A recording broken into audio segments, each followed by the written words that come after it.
Hello there! Welcome to the ReZero podcast. I'm your host, Wolf. I'm your host, Gold. I'm your host, Connor. And today, gentlemen, we will be discussing Arc 9, Phase 4, Part 1. And this is probably the whole thing. This is as long as the other phases have been, if not longer. It might be... Now, this is... Did we jump the gun a little bit? Yes. But in our defense, we had built up quite the backlog. We had a backlog, and I don't know, it could be the end, Connor, you might be right, but I'm going to be safe, just in case. If not... There could be one more chapter. Change the title of the video, and you guys watching will be none the wiser. Mahahaha. I'm going to just call this Phase 4. I don't think this is a Part 1 at all. If there's like a finale, then we'll, I don't know, maybe do like a mini episode. We'll do this is the majority of it. It was more so if we did do, if there was more to cover, a Part 2 that was really small would be really funny. But only like the most important of the battles is left unconcluded here. Yeah. I think we're pretty safe to think that this is the end of the phase. Yeah. I feel like this is a denouement, as you were. Or if there is anything left, it would be, I mean to say. Mm-hmm. So yeah, I think we've concluded the phase. If this phase is, everything going on, I mean, quite a few battles concluded. The main boss, it still has to go. And maybe that's the end of the arc, but I don't know, probably not. Maybe 2 more phases. But yeah, we'll see. I'm going to guess 2 more phases as well. I think we'll probably get around 25 more chapters, if I had to put a guess on it. I will put a safe bet of, I would agree with you, gentlemen, at least 2 more phases. I could see. I don't think there's going to be more than 2. Unfortunately, I think with how thoroughly they have trashed Al's team this phase, I think it's what would have happened, but it's not going to get to happen here. Al is not going to succeed in getting them out of the world. Well, I don't even know, because to be fair, right, like this entire arc's theme seems to be that, wow, look at how amazing the Emilia camp is, and wow, Al, is pushed to his limits here, right, or is starting to be pushed.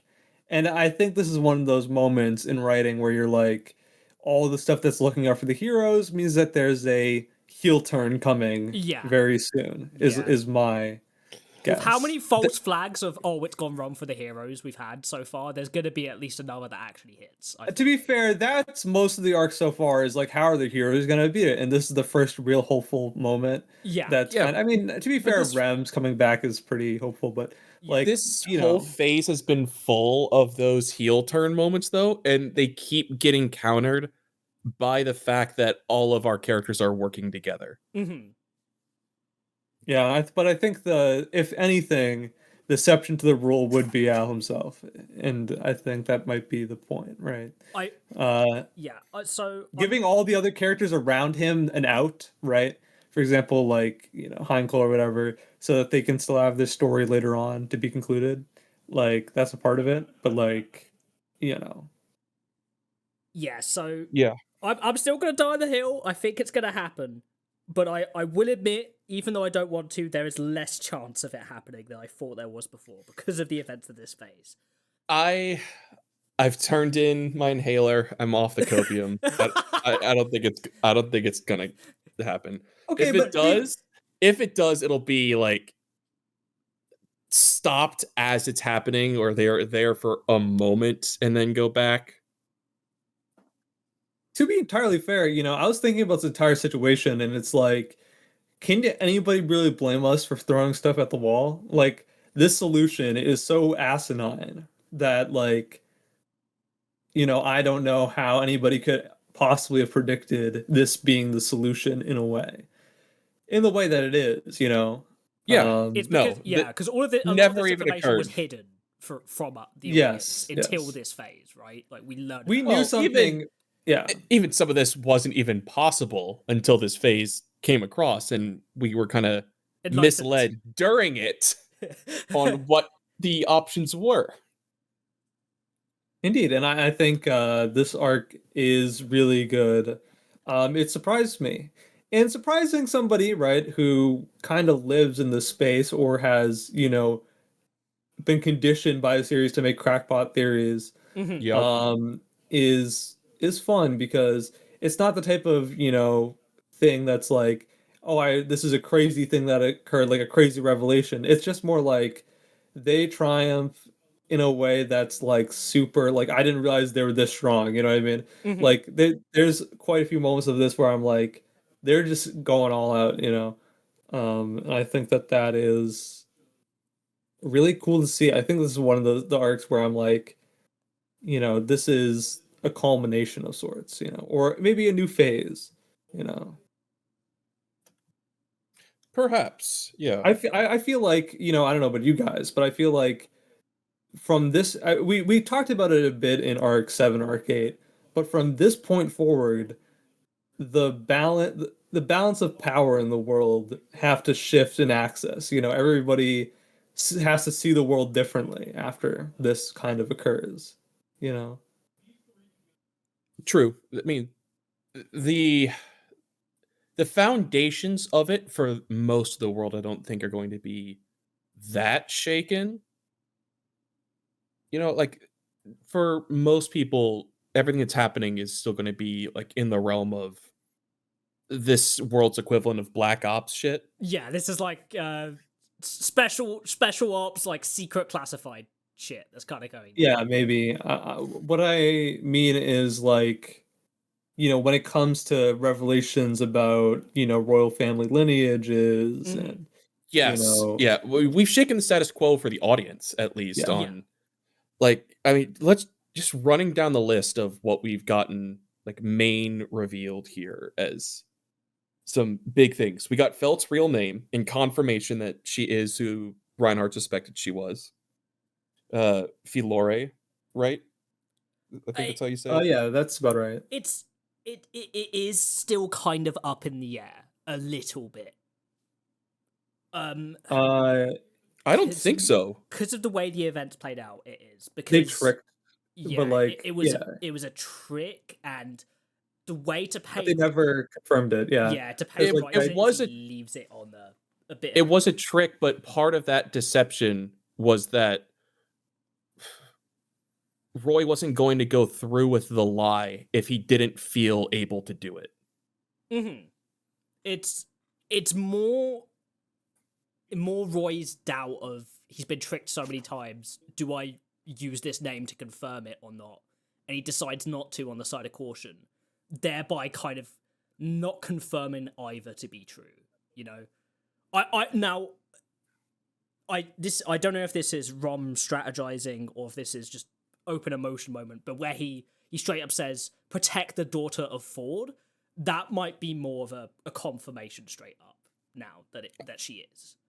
Yeah, I'm kind of on that side where it's like well, I think this it's seems about as clear cut of a reveal for it as we're going to get. right. I honestly believe that it is the case, but I also believe that I'm not sure if the characters are 100% certain of it. Mhm. You know what I Like mean? I do believe that's who she is. Don't get me wrong, but I'm not saying it with 100%. I'm saying it with like 90%. Tapei slipped a bit in there of wiggle room if he wants to, which I don't think he will use, but it's there. I just He want to did, but acknowledge he that. immediately followed that up with, and she said with the ferocity of the The Lion King, Royal or Line, however it yeah, was. yeah, Yeah, exactly, yeah. it's Right. this is a confirmation in a story like this that doesn't just flat out give answers like that. On a So yeah. Hard confirmed that often. on a general topic about this phase in general, this phase might have some of my favorite narration moments in the entire series. Oh yeah. There's just like there's a load of different moments that are just you could tell you're reading from a different narration, obviously, and Tapei's Yes, very much. done a really good job of making sure that when you're in this third person like narration perspective, depending on what character you're in, it slightly changes, so you know. But that has also changed like the flavor of some of the reveals we get in the narration or the way things are metaphorical and symbolized, right? Yeah. And Mhm. it's been really fun to read. I scratched my head about this because I'm like, maybe this already existed, but the translations we had never really depicted it to this extent. Like I can't tell, you know what I mean? Sometimes even in like Arc 6 when we retranslated it, like we found parts where I'm like, yeah, this is pretty poetic, you know. It is there, but for a lot of our characters, when it's not Emilia's perspective, it's still similar enough that it's easy to overlook. Yeah. Like, it comes through a lot in the narrator's interjections that happen that kind of bleed into what the characters say next in Arc 6 that Yes. kind of tell you that this is Rom's perspective, this is Julius's perspective, this is Subaru's. Emilia's is the one that gets weird because her naivety and lack of knowledge of the world comes through in the narration. Yeah. And they even like replace words with how she says them because she doesn't know what they mean. Yeah. Uh, but Arc 7 we got that, I think. And Arc 8 we got that super heavily. I will say I've loved a lot of the perspectives and everything we get here, especially coming from Petra and Rom. Yes. What this phase and the last couple that this was the case for as well have shown me is I get so frustrated when it's Al's point of view. Because yeah. Tappei has to hide so much in vagueness that it doesn't happen anywhere else, that I can't help but skim over it and just get annoyed with how long it repeats itself. There's obviously a lot of like he just doesn't confirm anything completely outright. I will say there's one thing that we got kind of confirmed with this. Yeah, that's kind of crazy. But it's just the fact that he's obviously lived this timeline before, right? He says like this generation's at least this generation, Petra Shea is the loyal type character, you know. Yeah, and it's Now, like that's pretty much. There right. are. I will say there is, especially with the Volcanica in Arc 6 recognizing Petra Shea moment. because that's like something we already knew is that Petra Shea is either identical to the same way that Satella is a ground dragon from that time frame as well. Mm-hmm. It feels to me that there is a multitude of potential answers here where it could be Petra Shea as a specific character, like reincarnates. And I know that seems really weird, but I feel like that would maybe make a bit more. There's some deeper ground dragon lore we haven't. She is the great wizard Myung Myung. Oh my god! Yeah, plot twist, guys. It was this all along. The great wizard Myung Myung. I mean, to be fair, this was sort of like a part of. I mean, this is sort of iterating on what's his face, Hoshin, right? Hoshin's in the. I can't believe this is sort of relevant. The ReZero Chibi, the Isekai Quartet thing, in which is like, yeah, you were like this back in my generation too. He talked to Subaru and Emilia, pretty much. He's like, oh yeah, you guys are exact same, right? It's pretty obvious that whatever the band, Echidna, the posse, that posse knows everybody from this time. And of course this goes back to even Al's thing in the break time where he's like, Beatrice, I remember, you would only let Subaru call you blah blah blah blah, that. Yeah, only Subaru's allowed to call me Bayako. It's like, oh yeah, I know, I know that more than any, And obviously, this is all playing up to the same theme that we're seeing repeated. So it's not like it's coming from nowhere. This is stuff that's been teed up for a while. Yeah. And we're getting to the point now where it is getting basically confirmed. There is a cycle of sorts going on now. Yeah. How hard of a cycle it is? Like, is it the exact same people or more like a close approximation? Is something that can be debated upon.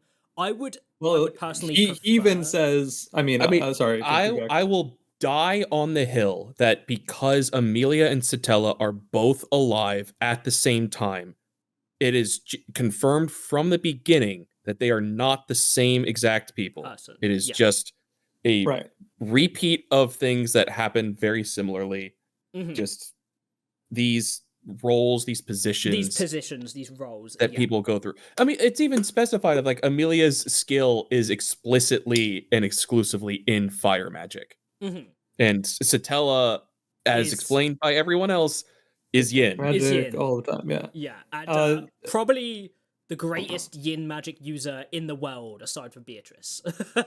Yeah, exactly. Sorry. Well, all I'm trying to interject is the fact that Al even says during this phase that Rem was supposed to die, and Yeah, she's supposed to be dead, but he also yeah, thought that allegedly before Arc 3. yeah, and Yeah. that's the reason probably why he got so mad at you know this Mhm. entire situation because Yes. he's like, "You're supposed to be dead." I think it's obviously supposed to be he knows these people from a different time. Probably. Or it could just go back to he's gotten a lot of glimpse for how things are supposed to go through Echidna. I mean, obviously there's that. I reading mean, like that a entire strategy thing guide. is, of course, Mm-hmm. still prevalent. It's still going to be a avenue, but again, as we were talking about before, this phase does more to say that shut up, Al is going to be confusing forever until we reveal explicitly what it is. And it's going to be soon. It's going to be either the next phase or this phase after that where we're going to get It is going the to be this arc. rundown. Yeah. Absolutely. For sure. And when that happens, I don't really know, if Can't turn we back. have anything left unsaid. Yeah. I think we've already said as much as we possibly can at this point. Yeah.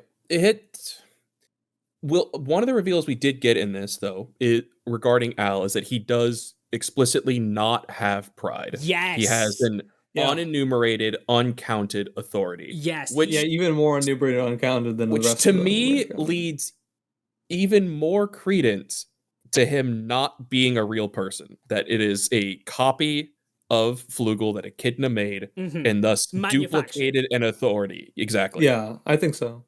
I think that's pretty obvious. But This also adds a really interesting lens to where it means Echidna might have been involved in the creation of these other.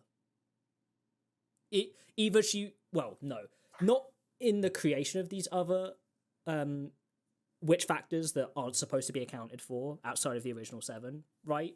But more that whatever is going on with these ones that are outside of the main is something Echidna must have figured out at some point if she was able to create her own. Like, she creates spirits and she creates meteor. And well, she it's creates probably why she was trying to. I mean, she was trying to put up the barrier to stop someone like Hector from getting in.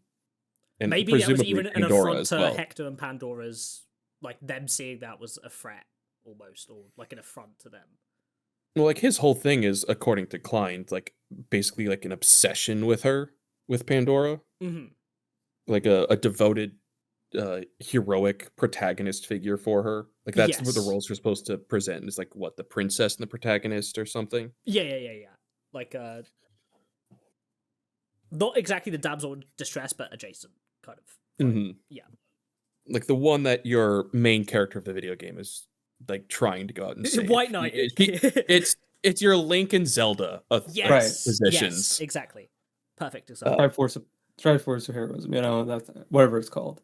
Anyways, the thing I wanted to bring up with that is, interestingly enough, right, we get a confirmation, I don't know if you see it as this, right, that Tristicia and Vainglory, right, they cannot be, allegedly through what Al knows, they cannot be compatible with anybody, right? Yeah, and that's what Klein explained last phase as well. That it's just them. No one can be compatible with this except the people it was originally made for. But what we get expanded upon in this phase, just because you're not compatible with it, does not mean they cannot be used. Right, exactly. Which now, I feel like this is set up from Depay, specifically with him revealing that Owls is one of the not real authorities. Is an unenumerated one. Unenumerated one. This adds foreshadowing for potential uses for Vanity and Owls outside of them in the future, and what the consequences could potentially be for them. This expands potential directions the story can go in a lot of weird ways. Yes. It's terrifying because this also adds a potential of, because we know Capella was looking for Tristia as well, right? This is a thing that's revealed in this in this phase as well. Yes, as well as that she has been collecting the gluttonies as her quote unquote kids too. Yeah. It's been alluded to before, but I think it's now hard confirmed that is the case. This adds a thing of like, what if someone we don't want to get one of these things gets them, right? And this is what I'm positing, right? If it all goes completely wrong for Al and he dies and someone takes his, and the way it works is no one else but him can be compatible with it. It's the same with all the others, right? That are weird and unenumerated. Yeah. What happens if someone with bad intentions or someone who's not aligned with our side gets a hold of one of these? Like, say someone fucks up Pandora somehow and gets Vanity. There could be huge consequences for that. Like, if Capella got Vanity, we're fucked. Doesn't matter what penalty she pays for it, we're fucked. Capital F, fucked. So, scary potential future for some of these unenumerated authorities. I also think that to pay is adding a wrinkle either through a reveal later down the line or perhaps setting up a new villain in general. Just the idea that Pride is still around. That is something that I would never have guessed, because I presumed that they would have mentioned the Sin Archbishop of Pride or whatever in that time, even alluded to it. There's been no real allusions to it, except for the idea that we thought that Al's was, but it's supposedly confirmed that it wasn't. So somebody has it, and I just have no clue who. It is somewhere, right? It is entirely possible that no one has had it since Typhon. And that it is still on her corpse beneath Pristella. Yeah. And it's why they wanted her body back in Arc 5. That could be the reason. It's why, and it might be why and Capella specifically asked for it, because she seems to be searching for authorities. And the Sin Archbishop of Pride was lying, right? We kind of, that was alluded to a possibility, right? It was like he had the title, he did not have the... He didn't use authority at all, right? Yeah. So, and we have no other recognized use of authorities anywhere else. Yeah, and this also adds a lot more credence to when they say the vacant seat is Pride. They literally mean it's been vacant this entire time in the history of the witch cult, or this part of the history of the witch cult, I should say. Okay, Kiritaka needs to hand it over. Oh God, who gets Pride? Dun dun dun. This Liliana, but this now adds an interesting like dilemma. If it is on Typhon's corpse, as it most likely is, in all potential possibilities, the only other possibility I could see is Flugel was responsible for Typhon's death and then kind of put her away in a box of his bones like he did for Sloth, and presumably Tristia. However, that's working with the box too. Yeah, Tristida seems like it is still contained, that it's literally just being passed around, and that you effectively have to feed it something in order for it to function, unlike other ones which are designed to inhabit within you. Like a very hungry sourdough that tempts you in terrible ways.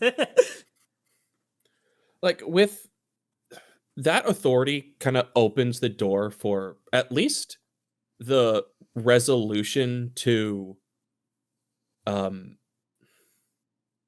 the current Satella situation, because Petra giving up her memories of Subaru from the Book of the Dead and all the potential that her knowledge and understanding of Return by Death in full gives her could be a solution. Seems like a good enough purchase that she had whispered it to Klein as her payment for it before she took it from him, in order to use it to collect Roswell and get back with everyone else back in the previous phase. And now, however, they got the entirety of the capital city to volunteer the slightest bit and spirit bombed their way into getting something as unreasonable powerful as making her a witch, which is awesome, by the way. I literally cheered when she called herself the Witch of Tristida. So hard. So, okay. We're talking about all these surrounding topics. Let's just talk about Petra for a bit. Oh my fucking god, I love Petra so much. I love The her. complete Badass. goat of the arc. Yes. The biggest hero in all of it. I cannot believe how big of a contribution she has been making this entire time. Oh my god, it's not only is it really like rewarding to read seeing Petra just get the recognition she goddamn deserves, right? But it makes for really exciting reading. The way to pay kind of like set this up of back and forth. Oh god, Petra's sacrificing so much to do this, and then she's like, blah, you idiot, that's what you thought. The entire fucking nation is powering up this for me. That's how awesome I am. That's how much they wanted a little gal not to pay the price for this stuff. Come on, man. It's so awesome. I mean, like- there's no way she could have ever convinced herself to do something that hard with Subaru in her head berating her for it. Exactly. Subaru would like mentally slap her, right? And she also talks 100%. multiple times about how she doesn't want Subaru to hate her. And also, when I was reading it initially, right, because as you get empathetic, like, oh god, she's giving up all the potential things she wants to do with Subaru romantically in the future in a lot of these instances, right? It's just all of her other potential as All of well. her potential as well. Like a big chunk of 7 and 8 was showing, as well as like a lot of side stories, just how skilled she was and how much of an impact she Pure could make in talent. the future. Yeah. And she knows it too. She knows it. She could have easily claimed the title of White in the future, I think, if she wanted to, at the rate she's certain. going. Yeah, for very much so. Snag that from Ezzo. Snack that from Whoa, Ezzo, whoa, whoa. which is a bit of a fun one as well. Oh, But- so the thing about Petra, this entire, arc is that she's really shouldered a lot of hair and I think this is one of the prime examples of even after Subaru's sort of gone from her mind, she is taking Subaru's place this arc. Almost entirely.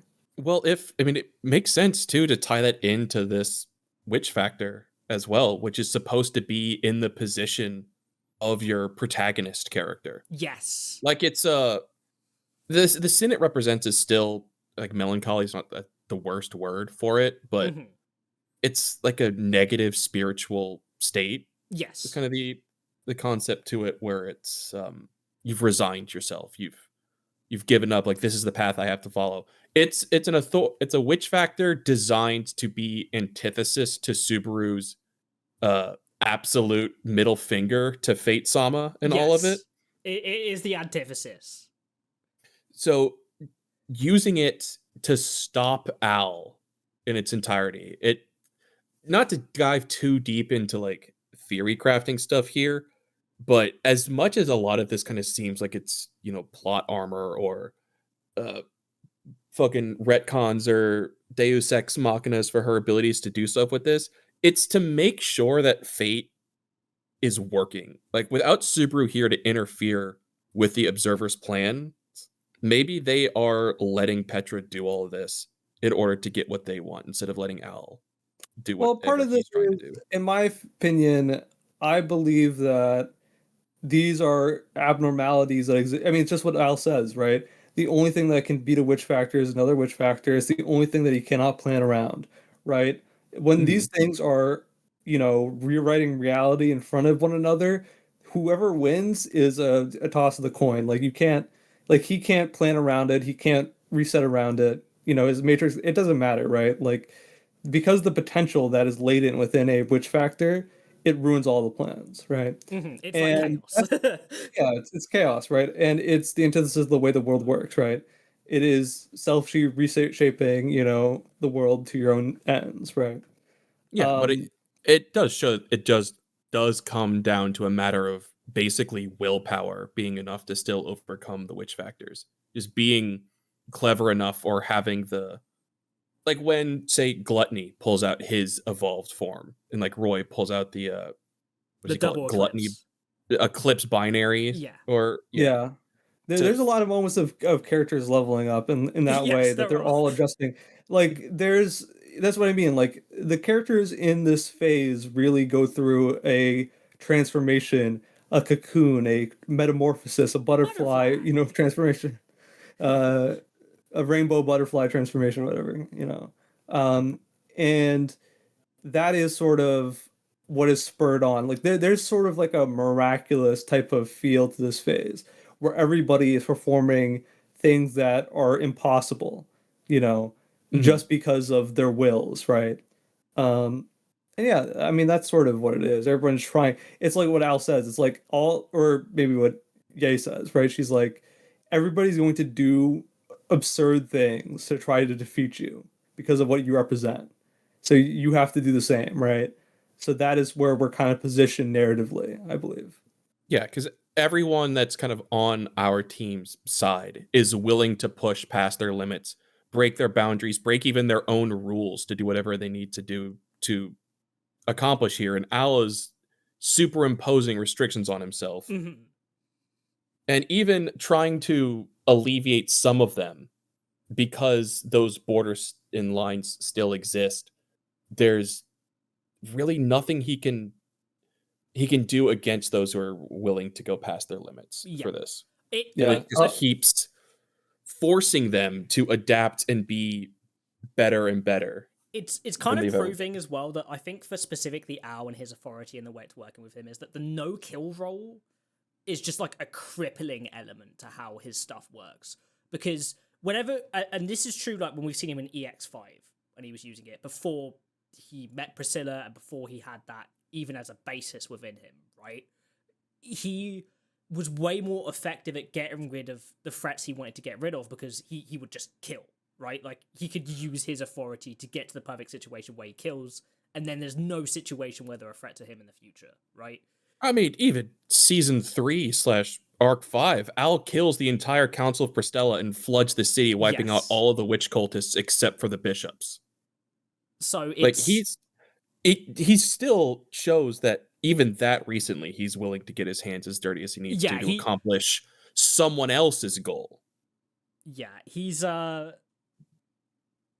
working in the shadows, and now he's trying to prove that. I think he's always trying to prove to himself that he's taking the moral high ground, in a way. I think Well, it's exactly what Ye says, that like this isn't going to make anybody happy, so why even bother? You know what I mean? It's It's not gonna only make for you his own happy. self benefit. It's Yeah. not going to make anyone else happy, so why are you doing it? He's like, at the end of the day, do you think everyone's gonna say, "Oh, when this is done, at least he didn't kill any of us," right? Like, Mhm. Mhm. They're that's going to be like, they it. took Subaru away. Yeah, yeah. That's what the world says after you almost destroy it, right? Like, Because and yeah, like he's not just bastardizing the world. It's also like hyper specifically on Lagunica, right? He's betrayed the kingdom. He's got the deputy commander of the Imperial fucking Knights on his side. That's a huge betrayal. Who the stabs Vellum his thing. father, basically the former acting sword saint, right? He's Yep. Reinhardt's being fighting, you he's know. bastardized the religious and like spiritual element of the kingdom, which is the dragon Volcanica. He is He released the witch He released from the what witch. people's perspectives. He's also taken away a hero who's getting up there in the echelons of importance for Lagunican morale and like society. Well, the whole country knows him as the person that's defeated 2 of the 3 great mob 2 of the beasts. 3 great Marbies and the Archbishop of Sloth. Yeah. And the Archbishop agreed. Like, it's Al has like is fucked. And it really feels perfect when you get that reveal of, oh yeah, Petra wasn't really sacrificing anything. The kingdom is so mad, people in the capital are volunteering small parts of their potential to fuck this guy up. Yeah. Yeah. So they're all limiting the number of paths that they can go down in the future, which I mean, I get it. And I wonder if we're going to kind of see repercussions of that in the future as well. Of like, does this, eliminate someone else from the royal selection? Is it as Hainkel fears, and that the royal selection itself as a political thing just not going to happen anymore? Especially if like Roswell and Ezzo succeeded in actually killing Volcanica's body Yeah, here. because then Well, that seems means like that it. unless the Dragonstone is now connected to Klein, that could actually just fuck up the whole prophecy and the actual rules of the selection, right? because it's the covenant is there as, as a generational contract, which Mhm. always deals with binding mana from one to the other. And as shown through like Madeline and now through Klein, these physical bodies, like their dragonkin forms, are like created in such a way to be similar to humanoid races that they aren't 100% pure mana anymore, right? Yeah, Like they're, that's at they're least the vibe I've they're gotten. closer to the mortal shape. They're almost like they're like 99% pure mana shaped in the mortal shape in a way that makes it so they are more connected to the world in that way, if that makes Right. sense. So a contract with them is not going to give the same benefits as a contract with the divine dragon that is an infinite source of power. Mm. Right. So like Yeah. a covenant with Klein might be helpful, but I mean, Not gonna not give you probably fertile. anything more than just having a supercharged weapon to throw at people. This Yeah. now throws. This brings in themes from EX1 and some from Crucia's story now, where it's almost like Lagunica is being forced to reconcile with its stagnation because of all of this. Right. Mhm. I think like even without the dragon, they still need a new ruler. You know what I mean? Yeah, Yeah. they will. And Which who better than one of the blood of the Lion Kings, you know? And the Dragon Kings. I mean, well, maybe someone to change the status Change quo the of status things quo. instead. Maybe we don't have to follow the old imperial bloodline. Maybe it's time for a new time and a change, right? Yeah. Well, you know what's Vote funny about Karsten. this? 2027. Vote Karsten. Yeah. Kirsten. When she comes back in the story, And she has to. I'll fly Come my on. banner. I was just happy she got a name drop in this Yeah, phase. me too. Dude. She's MIA hardcore. I was gonna say, oh yeah, the idea that like by the end of this, I kind of came up with the feeling at the last chapter that we read. I was like, there is no more poetic moment that'll happen if this isn't, Volcanica's last moment. You know what I Mhm. mean? Yeah. Because the chapter framed it perfectly that who and what, the dragon represents in the world, or somebody like Reinhard represents in the world, and what Roswell represents in contrast to that. Of like And just the old The guard, old guard. the Yeah. old generation. but not only that, but just somebody who isn't necessarily, born with talent or born with supreme power. Somebody who through Hard obsession work. and like what was it? It was like tenacity built the ability to, rend the sky, and then Ezo with his own obsession, and it's about humanity, right? And it's about Mhm. Klein represents we learned why he's obsessed with the youth, right? Because of the potential that exists within it, and like Volcanica being torn down by the potential of humanity, Mhm. and the the Yeah. the, the upper ceiling of it, because like what Ezo and Roswell do here is just miracles, right? They're like, this is something that the only the witches, Echidna and Myeonmun ever like achieved, It's not and even they're ever Yeah, the doing it achieved. again. creation of new magic. It goes beyond it. It goes beyond something Echidna ever did achieve, right? Yeah, Yes, back to the original mage of Myun of creating new magic. Yeah. yeah. Now, Which I mean, And hell yeah, good for them. Good job. I hope this is a W. That just yeah. is loud to stay as a W, I because I like it. what I will say is I think that the Petra stuff is just thematically so good. The I having this Arc 4 version of Subaru in her head, guiding her along the way and being her beacon that makes it so she doesn't fall to the dark forces of the temptations of the witch factor, right? And how she constantly thinks about how all of the inhuman and disgusting things she could use this power for. That Subaru and her love for Subaru are pushing back on the brink. It just speaks so much to the themes of the series about love, about companionship, about finding your people and your home, right? That it just hits so hard. And Yeah. also, as Connor mentioned earlier, her just naming herself Witch of Tricia, and her naming Subaru Warlock in her narration, her believing that she can call herself a witch because of Emilia, because that's who she follows, right? Like, Yeah. Oh my god, it's just the The aura. themes all coming together to have this really satisfying, not only awesome fight moment, because I think some of the fights in this phase, and all of the fights in this arc have been fantastic, especially the Reinhard and Owl one, right?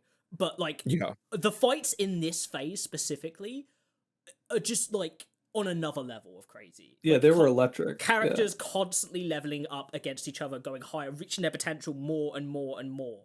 And it's like seeing the culmination of a lot of this story build up, and we're seeing some results now, right? Dude, I was gonna say that the entire fight with Petra and Roy felt like a Dark Souls boss. You know what I mean? Like, yes, I was gonna say that I want to give like a big highlight to specifically the Roy battle on just how insane and dynamic it was. And even though it was like basically the beginning of the fight, Rom versus Roy initially, with her experience fighting Lei, gives her such an edge on countering his abilities he doesn't even know what to do.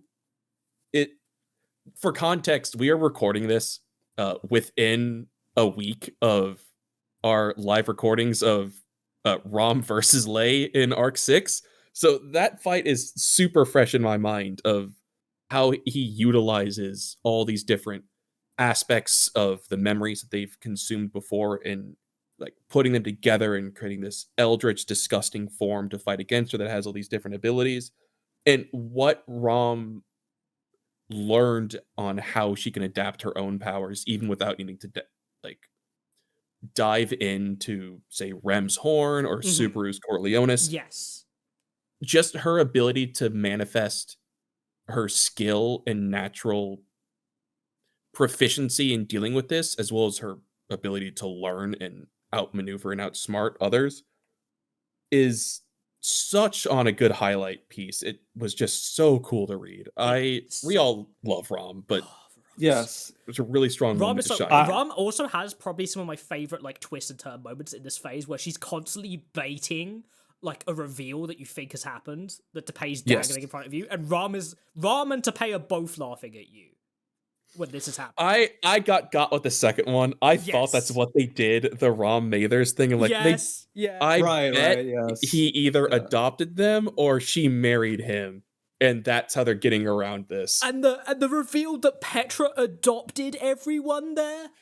I don't think Petra did. I think her parents did, because when she called Rom Ne-sama, that's when she corrected her and said, "No, call me madam," because that would have been a hint to their current relationship. Which that is not only is it like, oh, we're all one big family, like symbolically, right? Like it's such a keen insight into how smart and amazing everyone in the Emilia camp and everyone that in the Felt camp and everyone that's involved in here is.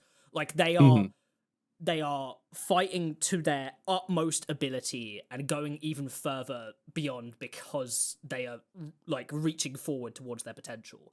And it's so awesome seeing that and having all of these moments and getting the realization about Klein, about who he is, about the recontextualization of he's not a creep.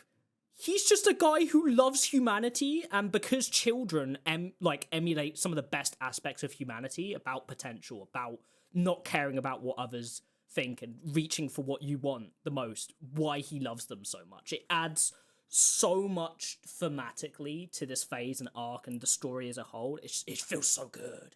What's the opposite of a character assassination?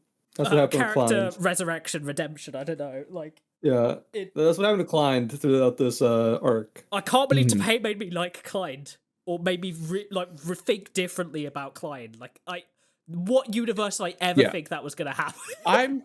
I'm honestly, we kind of have to give some of the blame of the hatred of Klein as a character to Subaru and what is her fucking name? Anna Rose. Anna Rose, and their misunderstanding of what Klein's affections for like Yeah, that's those your that still master, had Subaru. like Why don't you know naivety and any of everything this? in his heart. Yeah. Mhm. Well, in fairness for why he thinks that, his time with meeting Klein is at the point where he is getting known as the Lollymancer. Yes, and that would be a topic on his mind constantly because of all of those rumors. Like initially, he just gets Beatrice in as his partner, and like comes to realize just how immature Emilia's mind is. Mhm. And in comes this adult butler man that's taking care of this young girl all on his own, and And he seems to be seems to like really, really really enjoy obsessed with it. them. And he also And seems to it's really, really enjoy when he interacted with Frederica 10 years ago when she was really young. And yes, yeah, so it gives like it is an understandable mistake for Subaru to have come to. Uh, but the recontextualization of, for one, as we see with Madeline, they don't really have those physical desires in any capacity as yeah, Dragon it's like can. it's asexuality, really. Right? It's a pure. It is. It can be romantic love, but it's Yeah, detached from the physical sexual form. or It's physical. done Yeah. entirely through.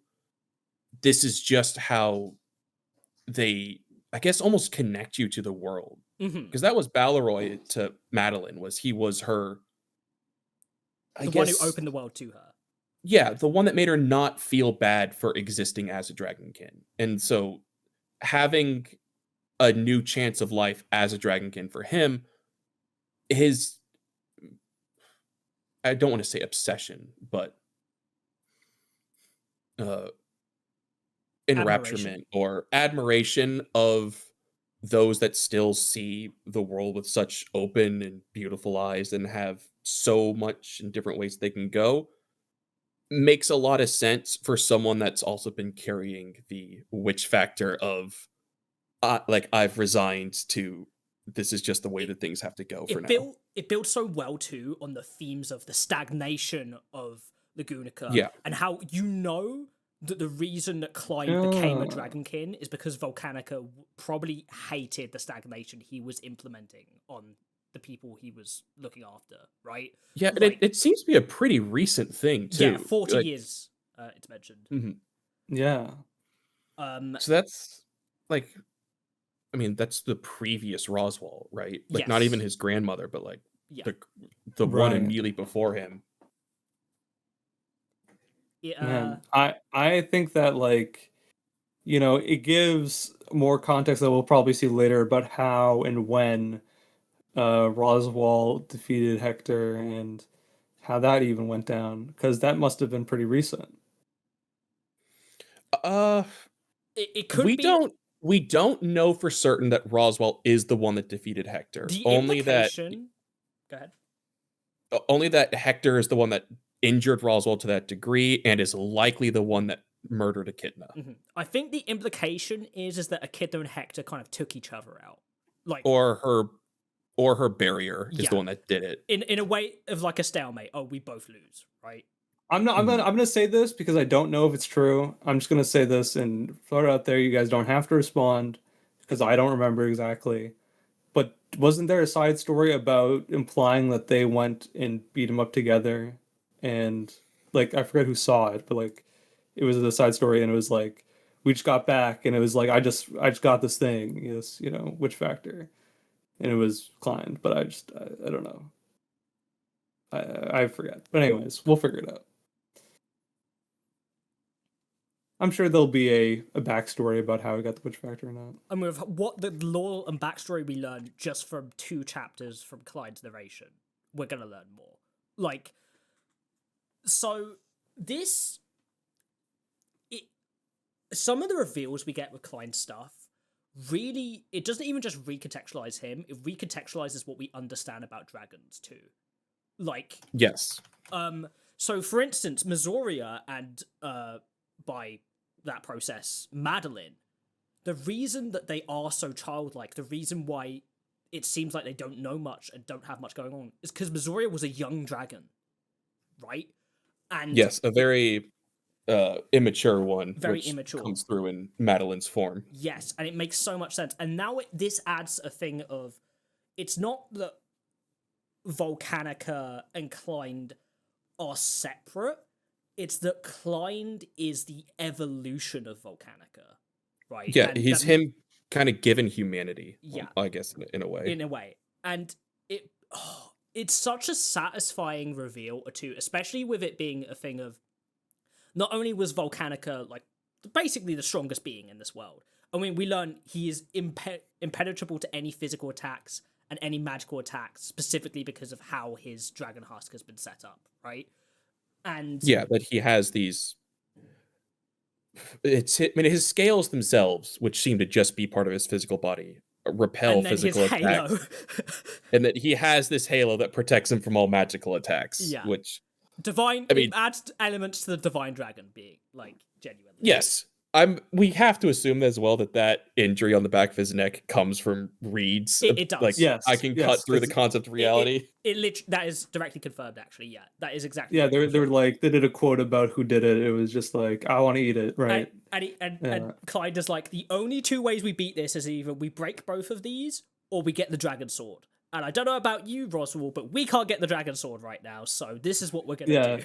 It's so I will- crazy when- because When things were really looking down for them, especially because Roy had like the internal discussion with Reed in his authority powers, Yeah. I thought that they were going to bring out Reed to fight Volcanica. Oh, that would be so here. fun.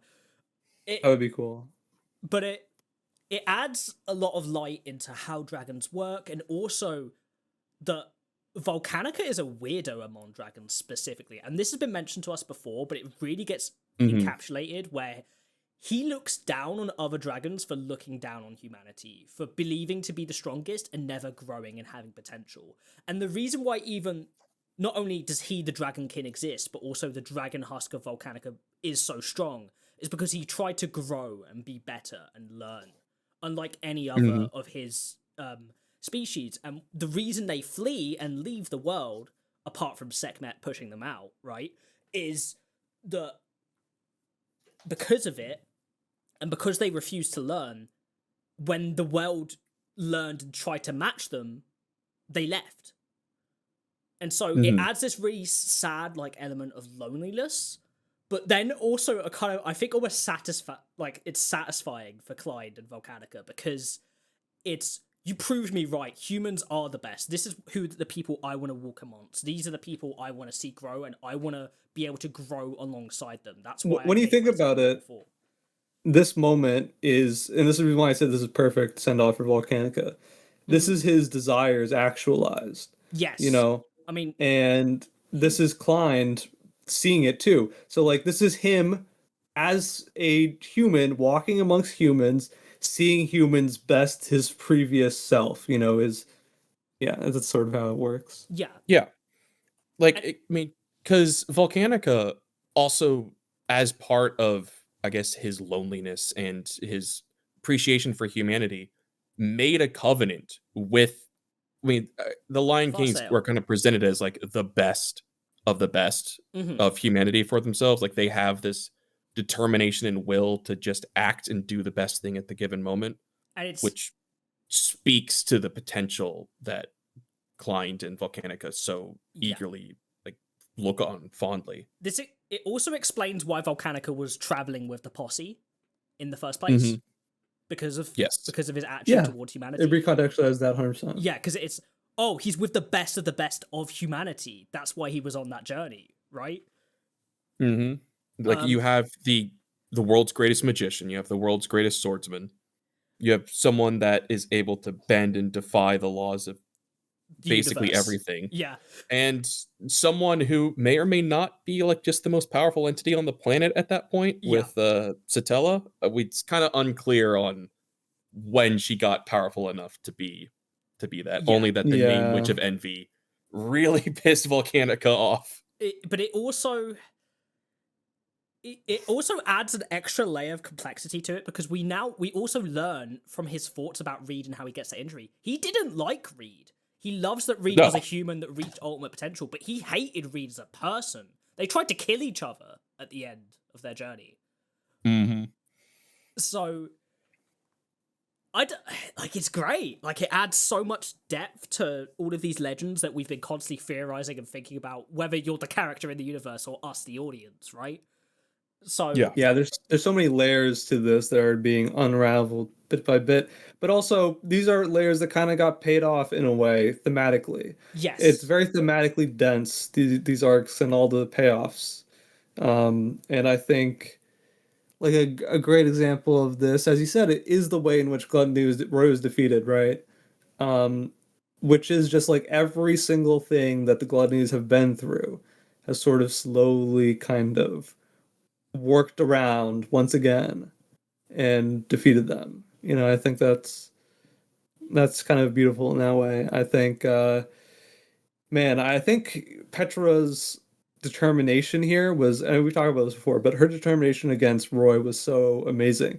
When he got yes, when it amplified, what was it? It was like agony, like Yeah, on yes, memories of agony, and everyone had yeah, to re-experience the worst pains they've ever felt. and then she like compressed it onto herself, and she like, as I said, this is why she represents Subaru here, because she was like, she would go insane just like Subaru, reliving these deaths over and over and over again, but she stomached it because she knew the love that she still had for everybody around there. Well, yes, You know, I think what she did was compress it for everyone. So everyone was like re-experiencing the worst pain they've ever felt in their life. So that whole memory playing back over for her, and then I think she just compressed the time that memory was going to take into an instant, which which made it like a for bomb her of pain. obviously 10,000 times worse than anything she could ever imagine for an instant, Mhm. because she had to not only go through her own but every death that Subaru's. Subaru has ever felt up until the Arc Up 4 until Subaru. Arc 4, yeah.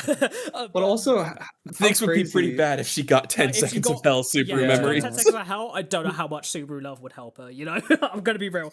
But I think it adds I wanna really appreciate how Tepe has been using the powers that come with authorities, and how it's Yes. added like a lot of flexibility.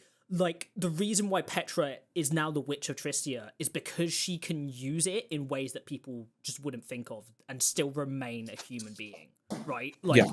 she doesn't just compress in the way Klein does with teleportation. She expands. What does compression mean? Thoughts, feelings, like communication, how information travels. So Like, she it also adds- brought it into like the new evolved form. Hers isn't just compression; it's attraction as well. Yes. It's so crazy because when you think about it, Hector, for all we know, all he did was compress air, you Mhm. know? And that Gravity, being maybe, yeah. yeah, gravity.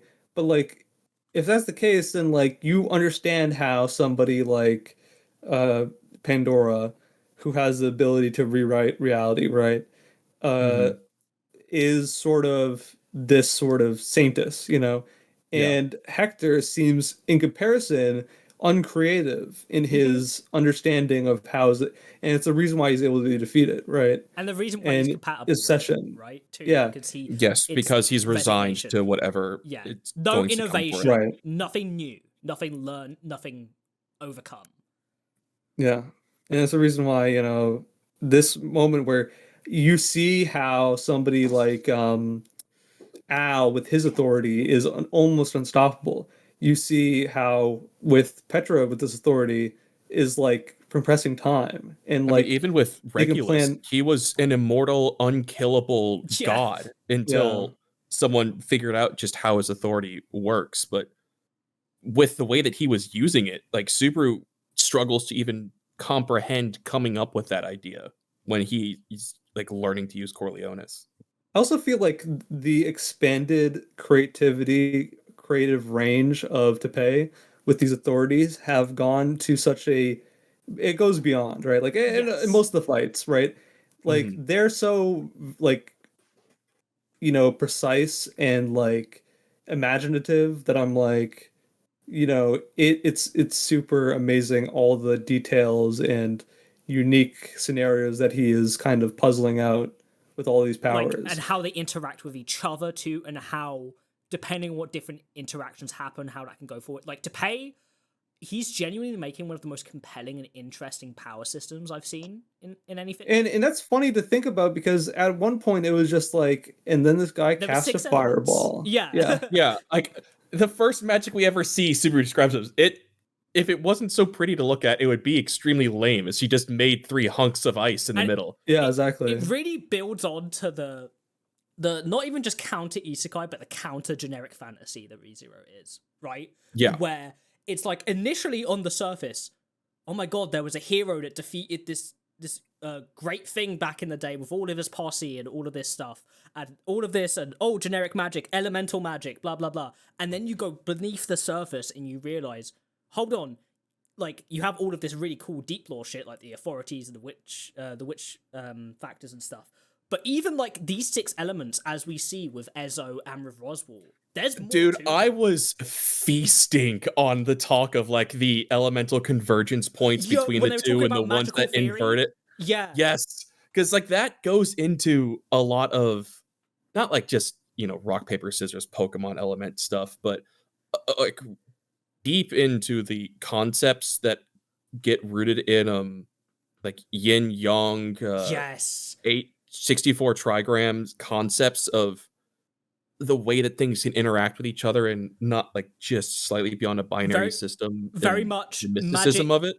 Magic in this universe is a form of science. This is like physics. This is how the universe works. How do we use these universal forces, figure them out, build our theories, and expand our knowledge and therefore expand our power and what we can do, right? Like, it perfectly encapsulates the potential of humanity. We're coming again back to this of like, what can humans possibly not achieve? They just need an obstacle strong enough to be able to push themselves far enough to achieve it, right?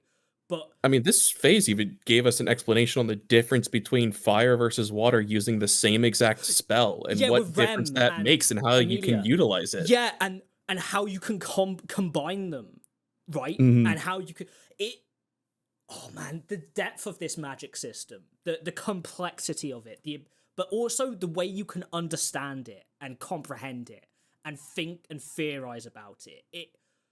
Tappei is, man, he's always been a master storyteller, but he's really coming into his own, like genuinely. Well, I think it's interesting because, as you said, you know, this is one of those things where, in a subversive way, getting a strict and interesting look into the magic of the world was never the focus because of the framing of the story, right? Yes. The framing being on Subaru, who cannot use magic, which is also a subversive framing. Also, right? When we got it for the first time, understand magic at fucking. Yeah, when Roswell explains magic to him for the first time, it's, well, this is the very basics of how like all of this works, and I'm meaning like the most basic of basic levels. Yeah, and yours doesn't even work like that. And then as soon as he realizes one spell he can use, he breaks himself trying to overuse it. But it also adds credence to the isekai, the generic isekai hero, generic isekai would suck in an actual isekai with a developed like world and its own like real magical stuff. Because Subaru's preconceptions of what magic would be is kind of one of the things that limits him, right? Initially, I mean, it does. I actually don't think it does limit him. I think this was just a case of he was so bad at being a social person to get a good explanation of magic that he didn't get enough of an explanation. Also, I think before getting yeah, but Puck was an idiot giving him an actual spell to use before rather than anything learning anything else. When Roswell's suggestion to him was, if you want to learn how to use your magic, go ask Beatrice. Yes. Puck needs to be tried for his crimes. He has so many crimes. On he will pay. He will pay one day for all of his crimes and his answers that we haven't gotten. He hasn't been around for almost 5-6 arcs now. Yeah. It's when was the last time we saw Puck? Is 2013 or whatever. He has been he was barely in arc 3 or 4. Yeah. He was there just as a middle finger until the light novel put him alongside shadow everywhere. And I will just say, he's going to explain everything. You have been sentenced, Puck, to 1,000 ear pulls by Emilia and Subaru at once. 1,000, nay 10,000. You fucker, we'll get you, you fluffy bastard. The story is better off without him there. Like, I mean, literally, Emilia has gotten 1,000 times stronger because he's not there as her band-aid solution. Yeah. Well, Puck knows that, so that's why he left. Yeah. It's not even that Puck knows that. Puck came to terms with that he was a bad influence. Yeah, Puck didn't leave because he knew that. Puck left because Subaru told him that. Yeah. Like, you are in the way of Emilia getting better Because right it was now. the first time. Because he was hiding in there, trying to stop Roswell's effect from going on. Yeah, because Subaru was the first person in Emilia's life ever since Puck entered it that challenges Puck and what Puck did to Emilia as a person. Like, he's like, everyone's treating her as a puppet for their own ends. Emilia has potential. Emilia can do these things. You guys just won't fucking let her. Yeah, it's... I mean, let's not get too deep into the Puck hate train. It will distract us for too long because we have too much to say on it. We have too much to... We still have so much to talk about. Okay, sorry. Fuck. I mean, real quick, I don't really get what Hainkel was doing this phase. It's probably because I was reading so quickly towards the end. What is his goal here exactly? I've kind of lost the plot with what was being asked of him and versus what he was trying to do. So what Felt and Roy are both treading on is that what the physical immortality that Hainkel has is related to some sort of burden to his family. It's specifically Reinhard and his wife. It's his physical body, because of the burden on his soul, cannot die. It's like a cursed immortality, basically. Okay, that I got. But what is he doing? I think whatever burden he has that we're on the precipice of understanding, that I think with a bit more context we will need to figure it out, is that he either committed a grave sin and because of that sin he was cursed with this, or because whatever he was cursed with, like, he needs to solve his own, like, interpersonal, social, and family problems to solve that.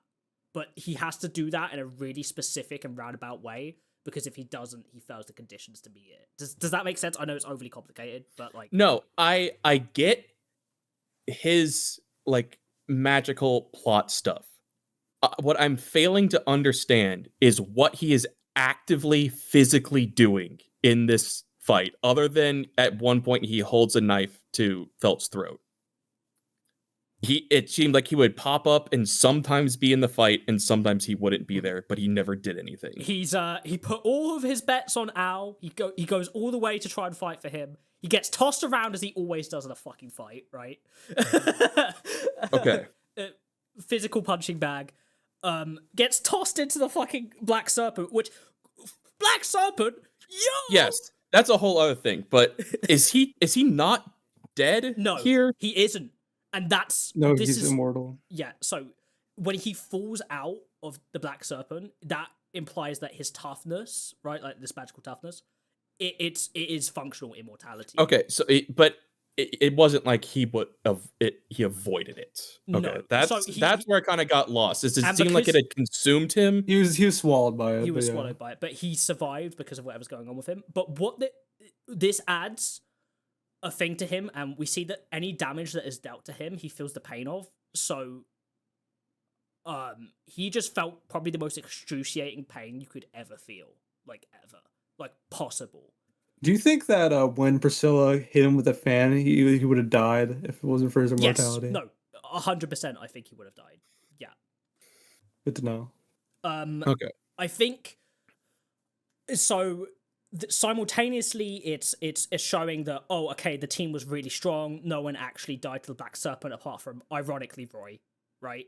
But it also it's talking about not just the themes of Heinkel's character, but whatever curse and burden he's got going on. Like, he cannot die by any functional means. So a multitude of explanations I've potentially thought of for this is whatever sin he's committed in the past that made him defend Felt when Rom shouted, "That is Ford's daughter," and he thinks about how his parents instilled to him loyalty to the Lagunican royal family, right? And how it was great the royal selection was a thing, because if none of the families left, he doesn't have that bind on him, right? So it could be something related to that, and maybe the illness that happened to the royal family, because that gets mentioned parallel to that. But what I think it could be is Pandora. I think Pandora said this person cannot die. The reason I'm theorizing that is because we get this whole stuff with Pandora and Teresia, right? And he has a lot of shaky feelings about what happened to his mother. I wonder if Pandora has some sort of designs on Hainkel and specifically has written into the rules of this world, this man cannot die, right? Perhaps. It could also be something that Reinhardt has done. Yeah, it could be something that Reinhardt did that to Luana. Yeah. Might be tied to whatever's going on for him. Yeah. I was just confused by his actual actions. I was so concerned with everyone else here that I kept losing what he was doing. Yeah, what was happening. What is happening to Hainkel right now? Hainkel fucks around. He finds out. He turns the tables. He fucking uses Felt as hostage, and then he gets guilty conscience, defends Felt from gluttony, and then gets eaten by Black Serpent, except, hold on, he's immortal, so it doesn't matter. Can I just say, piece of lore, there used to be 5 nations, but one was slaughtered by Black Serpent. Yeah, this is, the deep lore we have learned in this phase. 5 great nations, and the Serpent ate one of them. Okay, boys, that's fresh new lore, at least in the main story. The Elven nation. Yeah, maybe. And maybe that's why the Black Serpent was on the outskirts of Elior Forest and attacked when, it could also be why, like, a lot of Kararagi is city-states now. Oh, it's a wasteland. It probably was like, a lot of it was wastelands. It may have used to be different things. I think it was probably around Kararagi, if I had to guess, too. Mm. If I had to guess, something that was frozen over in the north. That actually, it makes a lot of sense too if you think about it logically, because geographically, a lot of Kararagi cities are like spaced out quite widely, right? So and they're just numbered. Nobody would unless you were literally founding these things a whole cloth at the apex of the nation. You would be like, this is number 1, this is number 2, this is number 3. Except for Banan, which Hoshin apparently brought to waste. Yeah, we know there was a lot more. There were nations out. Like back then, there weren't just great nations. There were also smaller nations, which seemingly no longer exist. And there was another part of the world that existed that we just don't know. So, but deep lore, there was once 5 great nations and the assumption you can make from that too is that was after half the world was eaten, right? So. You think we're ever going to go into that part of the world? I hope so. The world that's been consumed. I mean, maybe if we ever get to see the time of the witch again, aside from Beatrice's flashbacks. Yeah. I ever so beg so. I want to see it, man. Do you want to go to a Shy by the Shadow? I want to go to a Shy by the Shadow. I need to learn. I need to know more. Maybe there is just more world beyond the Great Waterfalls. Like it goes down, and then if you just go far enough, then like there's another waterfall that's just more. It's like a pancake stack. I was thinking more like dots in a sea or like pillars coming up from a sea where you have all these lands and you have the great waterfalls that go down like into the abyss. Islands in a space. Yeah, like floating islands or something. Bowls just pouring into each other. Yeah. I think you'll see the next waterfall. You just see a bunch of dragons on like a floaties. They just went to the next stopover. They have little something like that. Swim trunks on. They have like coconut drink, and they're like, next one. Yeah, maybe. But yeah, to suffice to say, it the audience at home, we get like so much lore and information in this phase that just really it recontextualizes a lot of the story, adds on to the themes and the characters and stuff. But it just like, it's so awesome. Like learning all of these extra things. Like we also get something that I don't remember hearing before. I don't know if you lads have. Reinhardt stopped an invasion of the kingdom at 8 by himself. I think there's a side story, but yes. Yeah, like he just stops an invasion of the kingdom. That's the first time I've learned about it. At least in the main story. I think it was mentioned as part of Julius's stuff. Like Reinhardt was like only a boy of 8 years old, but he had already done something great. Like done this. Yeah, there's a lot of quotes like that about Reinhardt that's hard to kind of keep track of them, honestly. Like, the Reinhardt law has to exist because he showed it was necessary. Yeah, exactly. Right, yeah. Like, if that has been the case for years, then it must have meant that all of that happened before he was like 15. I forget if the side story, and again, here's my memory. I forget the side story is like there's a scene in which a diplomat comes over to Lagunica and is like, "We need to do the Reinhardt law," and Heinkel's there, and he's like, "Yeah, that's my boy," and he's like, "You have to be good. You have to be good," and he's like, "Oh, I guess so," but he's kind of like detached, in the way that Reinhardt was when he was a kid. So yeah, I don't know, probably something like that. Or is that the one where he uses the memory manipulation thing to try to stop him? I forgot. But I think so. I think I read that one a long time ago. Yeah, that was It's been some time. Yeah. That was when I was an actual Reinhardt fan and not a cynic of him like I am now. Yeah, he's a little Don't bit meet your heroes. sussy. Yeah. But it's like a Feld said, is like, I think that smile is genuine when he saw, the When he's people in the camp. challenged. Yeah. Yes. All right, but I guess on a quick topic of meeting your heroes and them actually living up to your expectations, I just want to give a big shout out to my girl Rem. Yes. That the first thing she does after getting her memory back and learning everything is being the first one in the series to put together that Subaru can return by death. That she figures it out organically, instantly. Yeah. Of like, I even though she claims she doesn't know him better than everyone else, he's confessed that he only shows this part of himself to her. So yes, she does know him better than anyone else, and figured it out about him without a question. It was so he can do this too. I love too that the narration is, and her train of thoughts is, hold on, everyone else doesn't even think about this because they've been with Subaru like continuously. I've had a gap of time. So when all of these events are told to me and I've had that gap of time, it makes me more suspicious than the people that would have been experiencing it as their own reality simultaneously. And she's always been on top of it. She's always been on top of it. Well, because the only things that she has seen of Subaru doing of himself are events that he didn't use Return by Death to accomplish.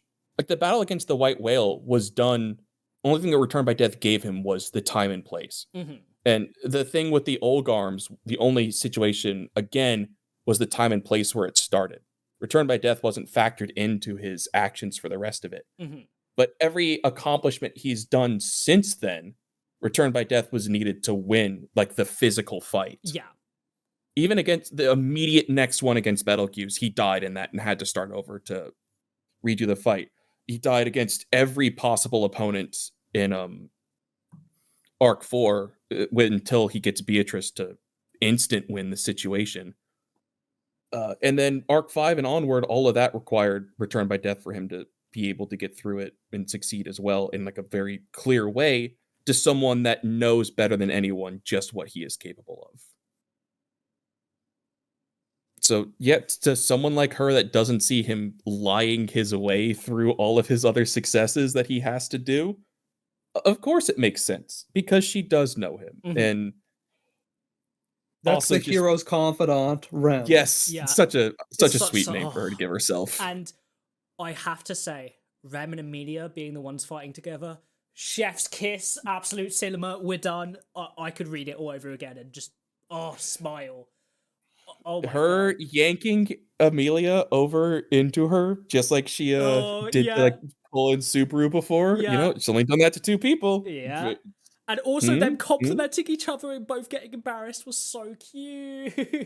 Very much so. Very much so. We haven't ever gotten to see their relationship like at all, except for when they were drunk and all over each other. But the way they're fighting in midair using their versions of their magic that can kind of like parallel and be used together, and they genuinely do combination magic, was so satisfying to read and was really entertaining, and the themes of it just felt great. It's so good, man. I'm so happy. Well, it's also like kind of similar to what Ezzo has to explain to Roswell later on of like, you can do these crazy things if you have faith and trust in the people you're fighting with. You're not giving up your autonomy. You're allowing them to cover for your weaknesses.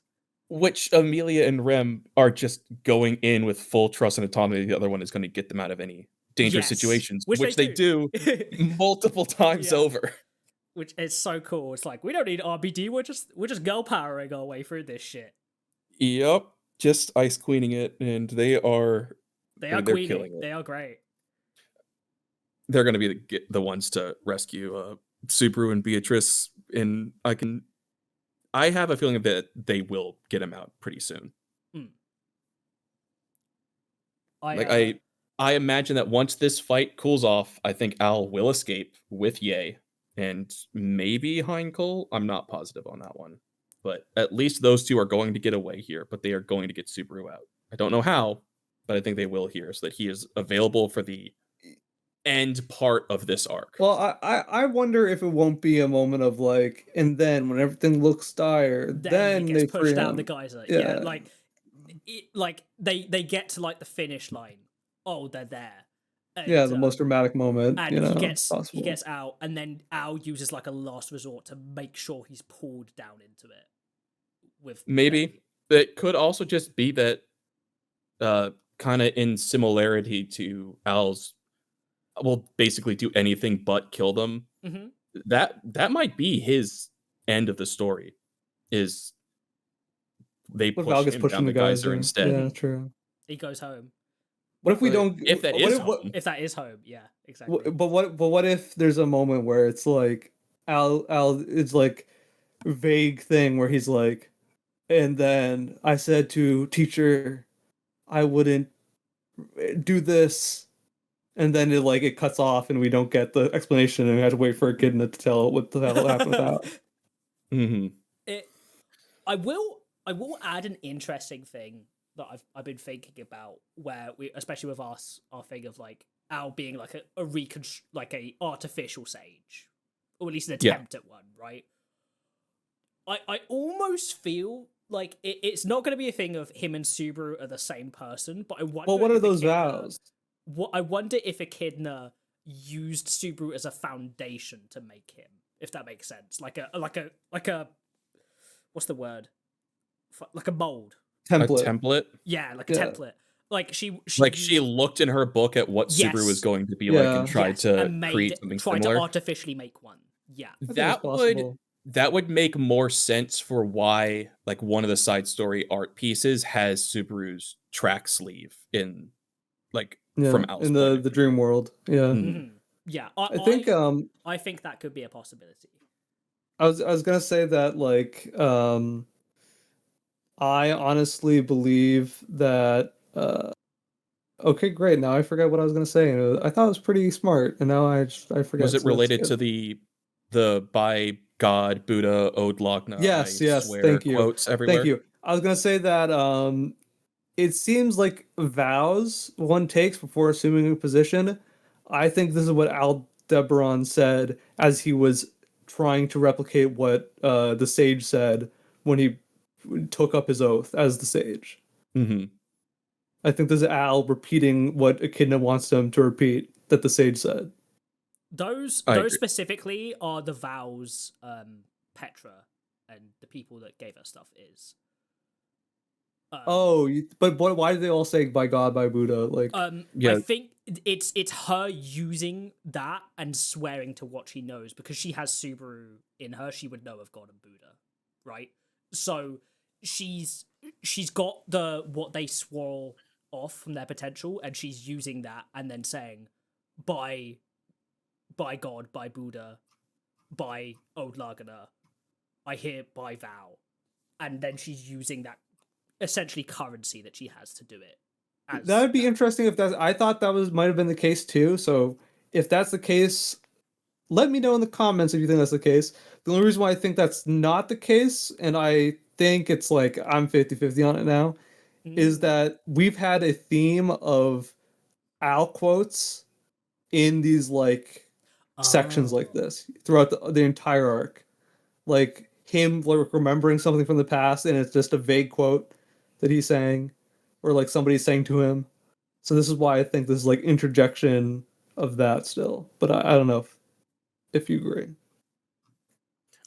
Looking at this again, I just the first one I saw when I started looking for one, vow to never play with children and vow to never sing don't feel like they would be relevant to Al or Flugel for that matter. I think you're Yeah, you're probably right. But yeah. almost certainly. On that topic though, and on this thing of like Subaru being a template for what Al was created to be, it does make me wonder, right? Like with Echidna using her Book of Wisdom to maybe do that to reproduce the next sage being someone she creates, right? Mm-hmm.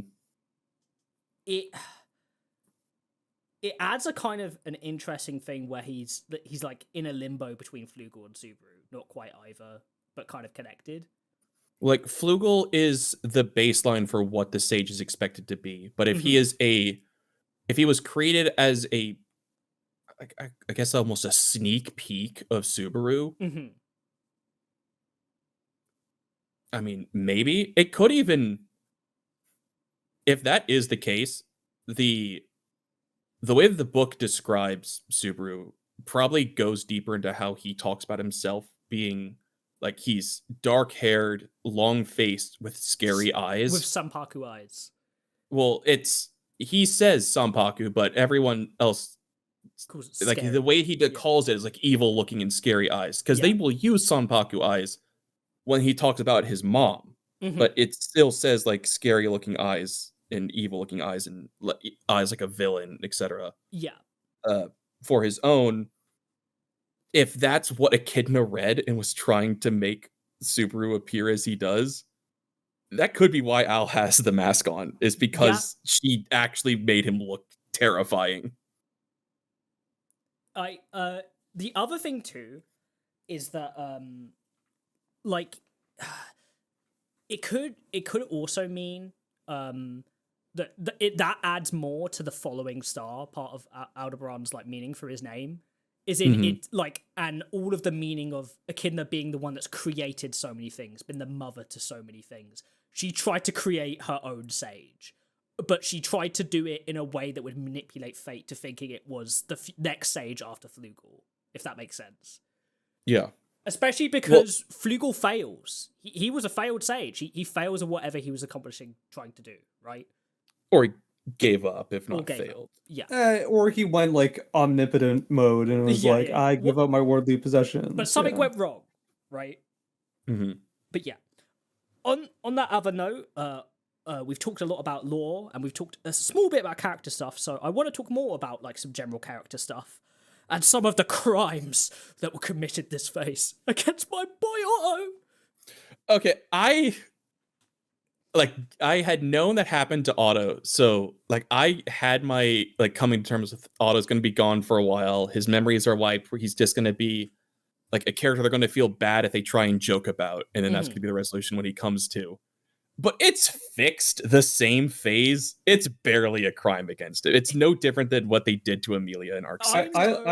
But the way it happens, man. Like, I gotta say, I mean, obviously Otto gets so ganked. Like, he gets ganked harder than anybody ever gets ganked. Like, they had to F5, F9 to find out where he was. He was like, oh yeah, I think I've died more times to anybody besides Reinhardt, just trying to convince Otto not to come. Well, and now to get as a result of Otto, because of all of the everything. Yeah, everything is a result of him, right? Like, because it was 1,300 tries to convince Otto, which I thought, if you go back to our other podcast, I will have mentioned that Al had to spend the most time on convincing Otto. And I was certain about that, but you two convinced me I was wrong, that it was Roswell that took the most convincing. I will show it otherwise here. I think I was right before, because he says that after dying an extra 720 times to pinpoint Otto's location. And I think... Yes, but in this, he mentions that it took 1,300 tries just to convince Otto to let him go with Subaru alone. But at least collectively, the person he has died to, for any reason the most, at least that we know of right now, is Otto, which is so fucking funny and awesome. Yes, because Otto is the result of every death that he has had to endure, because he's ruined the entire escaping planet, Rom. Yeah. Because I mean, let's not sugarcoat it. It was 110 something thousand deaths against Reinhardt. Yeah, it was that's ridiculous. crazy. Like it was, even if it was 2-minute deaths like between them, he spent 6 months fighting Reinhardt alone. I love the idea of like this is something about Al that is one of those things in this moment, right, against Otto, is that EA all had to be like, yeah, why are you doing this? And he's like, oh, I don't even know anymore, man. Yeah. And then he just does it. I with what I'm trying to do, I want to make sure that I'm doing it to create something, not to destroy something. Is his excuse for not killing anyone? Yeah.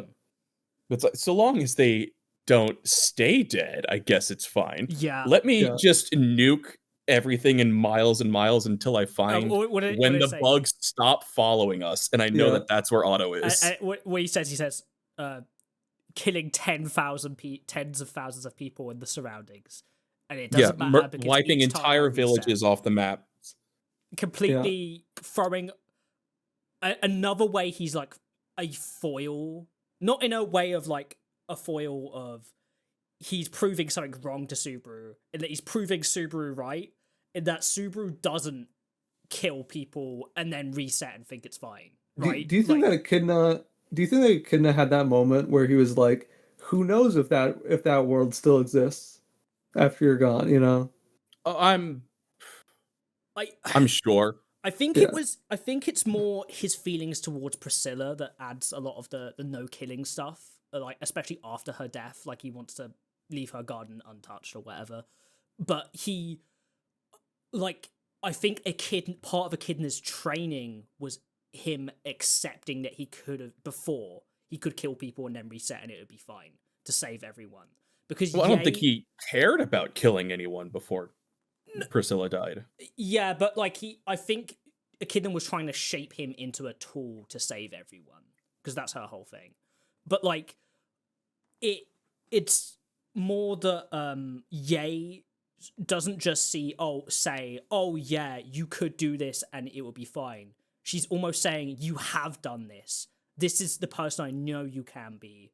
Do it, right? You're holding yourself back from bring what yourself we could back. be doing. You're weaker because of this. Like, fix it.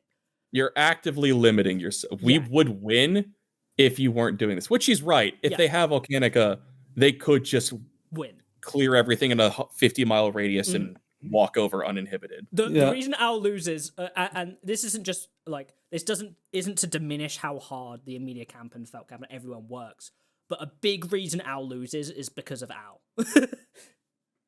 Yeah, he's in his own if, way. If Al was a true psychopath, he wouldn't.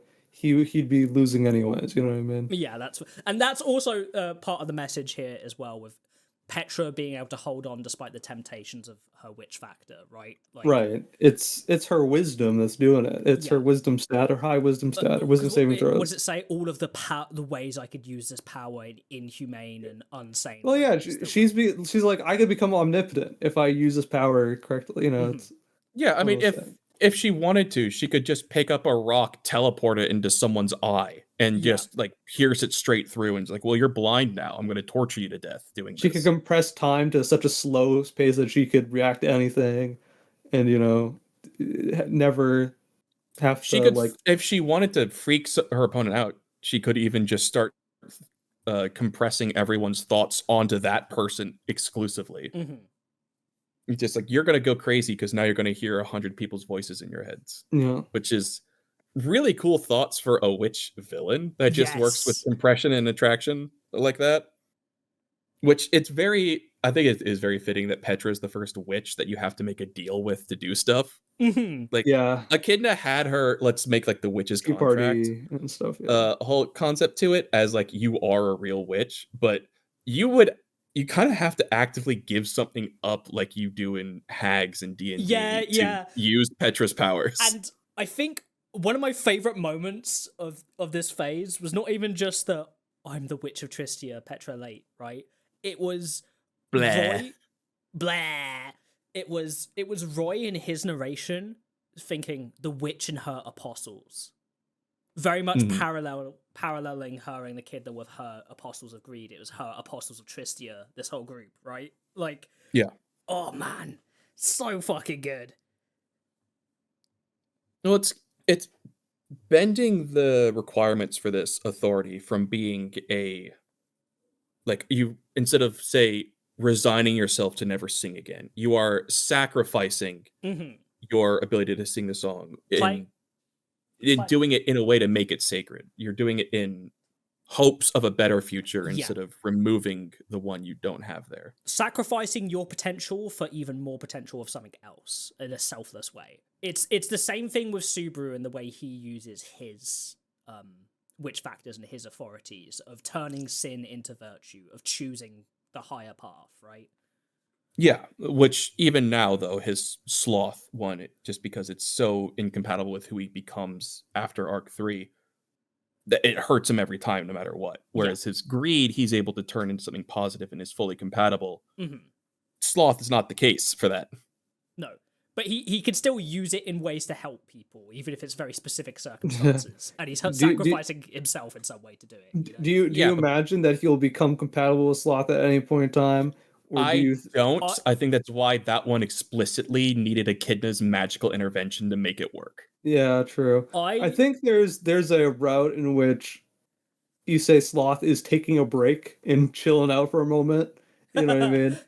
Well, As a if he lesson. does Yeah. it to just make things easier, like when he did it to the extra heart in Emilia, it didn't fuck him up as much. Or when he did it to wipe a tear from because that's how he was Beatrice. using how it's supposed to be used for him, right? Yeah, it's like I'm doing this to like not worry about using my other hands or just to make things simple and make it easier for me. But when he's doing it to engage in a fight or to hurt someone or to exert himself more than he's really- physically able to, yeah, it's like you're trying too hard, bro. Like calm it down.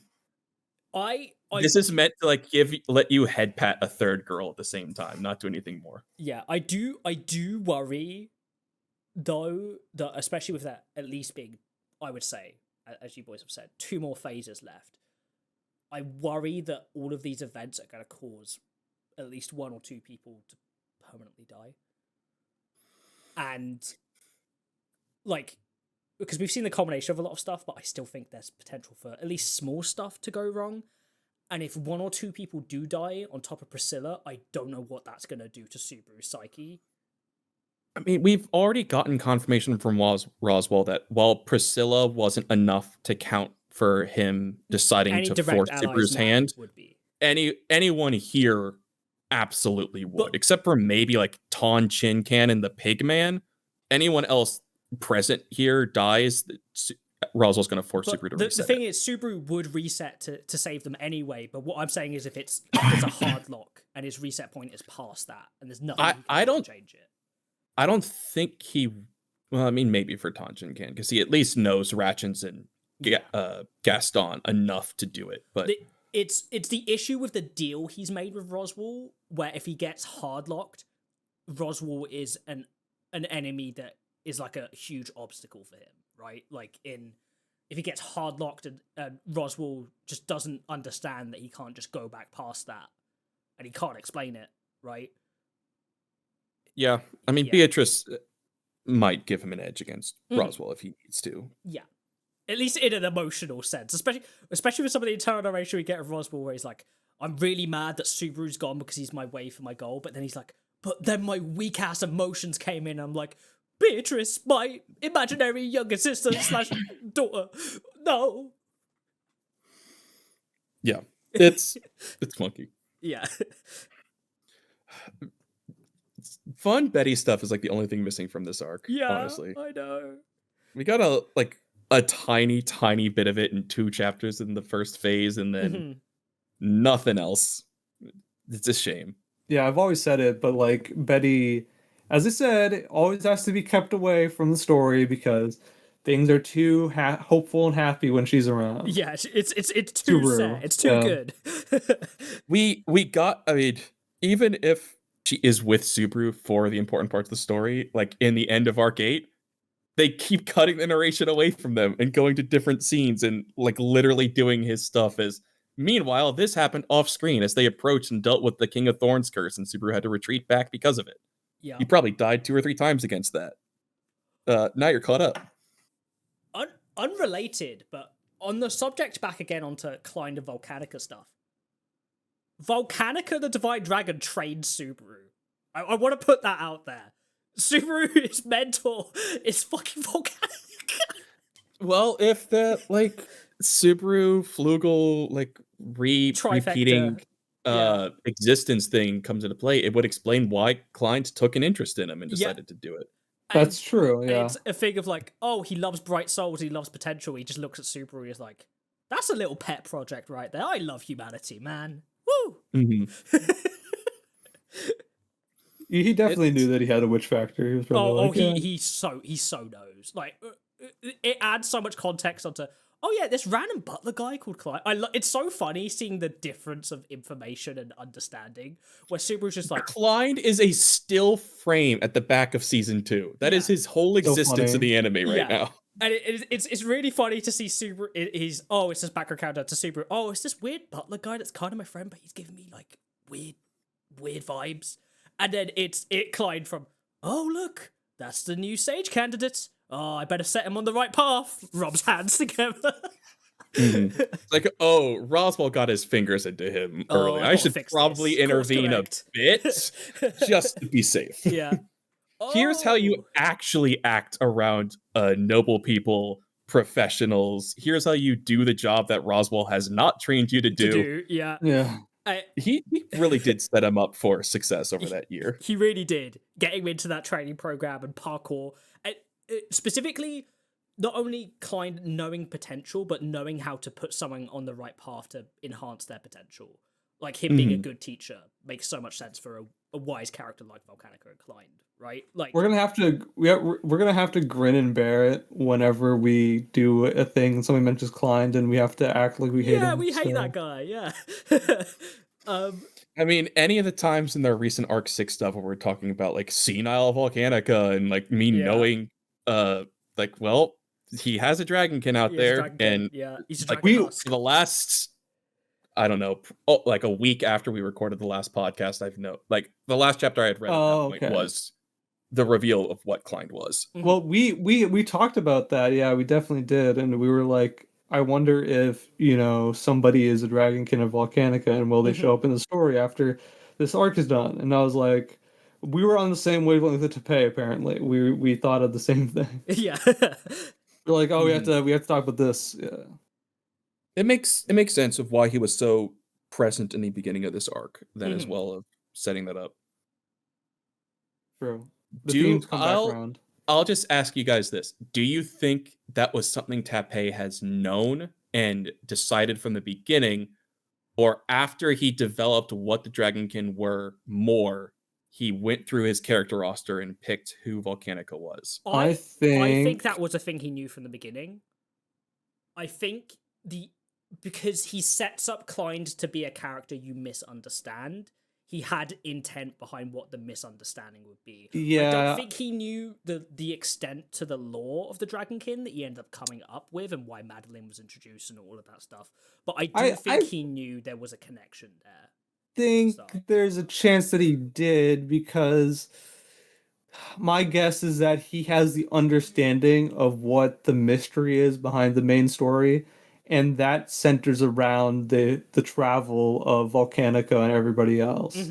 So he probably has a fleshed out history of Volcanica completely done, and he probably what happened when they go around the Great Waterfall? Oh, this happened, right? Yeah. So my guess is that that's been a thing that he's thought about for a long time. He's not like a mystery box storyteller where he sets up a mystery and the writer doesn't know the answer to the mystery, right? I think he has the answer to all of the mysteries.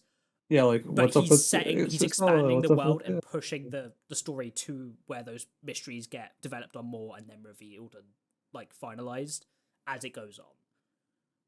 I think there's too much intent behind a lot of it for it to be like, if it was off the cuff, I would be even more impressed. Because the main mystery behind the series, right, stuff with Satella and whatnot, definitely had to have been Yeah, definitely had to have been conceived of immediately once he wrote who Satella was, Hmm. because that is the feeling. Even with season one of ReZero, of course, I already talked about the mural, the dang mural, right? Yeah. In the first trailer, right? But like that sort of thing, and like the idea that he said like during the first arc that the first arc's the most important arc because it's blah blah blah. It's like the beginning, right? Hmm. Like Mhm.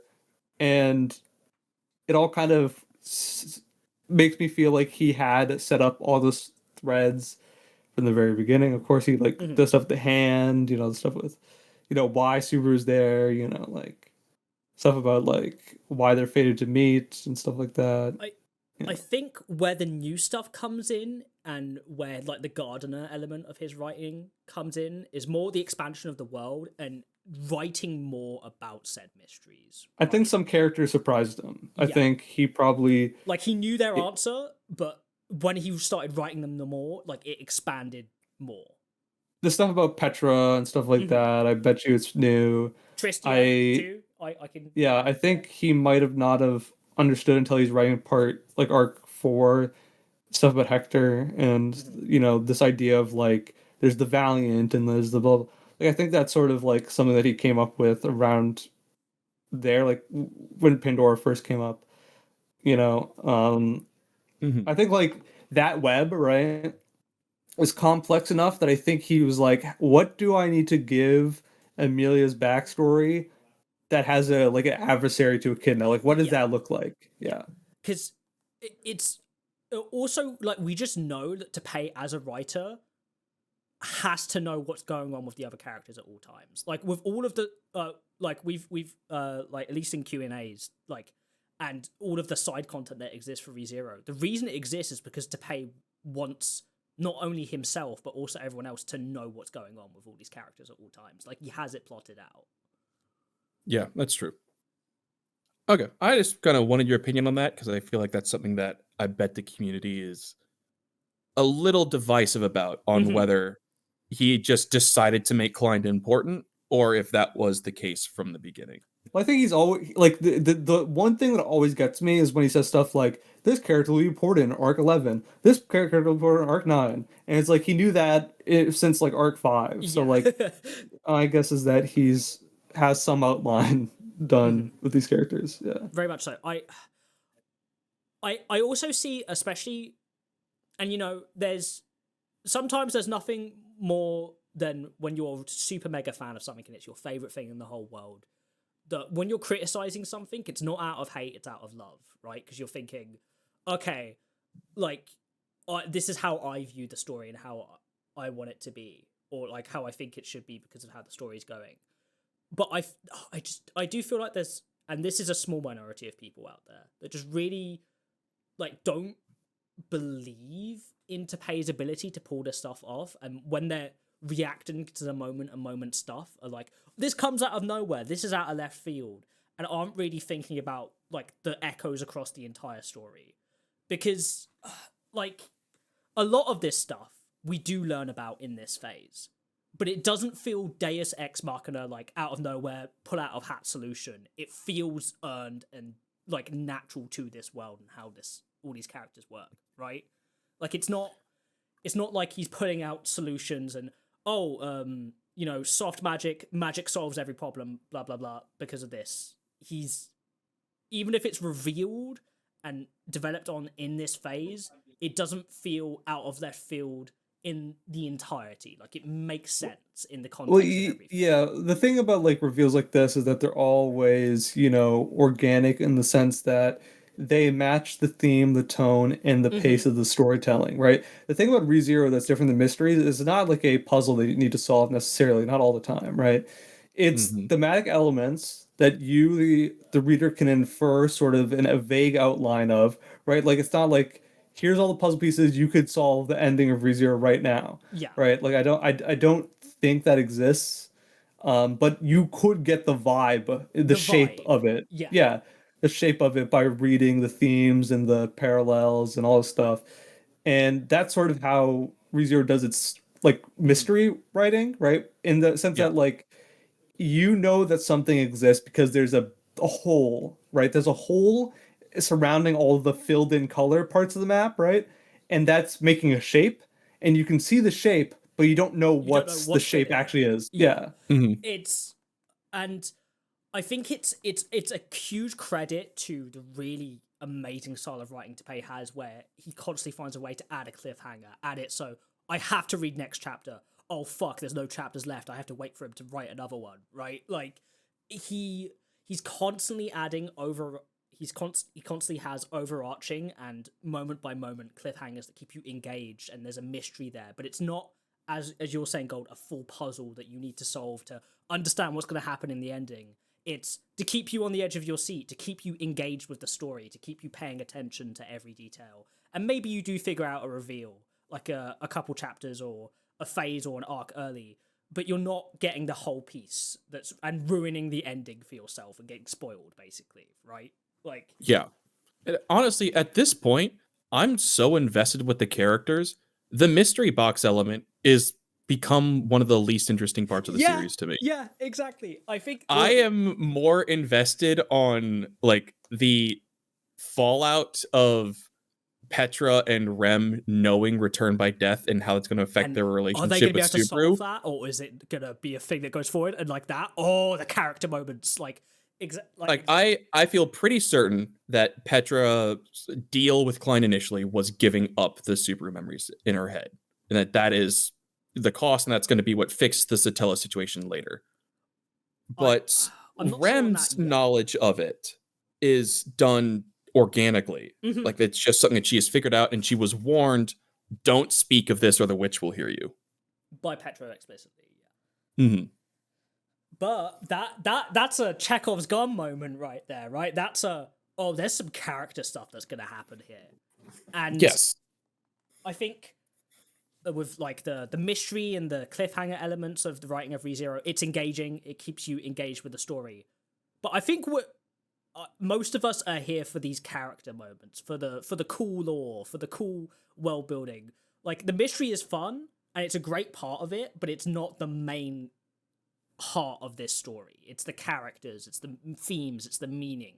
Like it's a very meaningful character journey story, right? Most of the time in ReZero, things I wouldn't say just happen, right? They have significance to what happens. But what I mean is like, how are you supposed to guess at the end of Arc 6 he gets teleported to Yeah. a foreign country that he has to solve? Like you could like there's literally no way There's to no like there was no that was set up 3 arcs ago. That is a thing that happens, yeah, right? that's just a Like, thing that happens, right? Like him solving a rebellion because that's what he wants to do. Like that's just a thing that's that an organic that's what yeah Subaru the character would do would in do this next. Yeah, situation. Yeah. it's like there's reactive, right? Like most of the arcs are reactive arcs. Like right now, it's like oh Al did this thing, and I guess we have to figure that out. How we're gonna solve it? Mm-hmm. It's about the characters, about the themes, it's about all this stuff. It's not really about the. This seems like a weird plot point. It's like this is what the characters.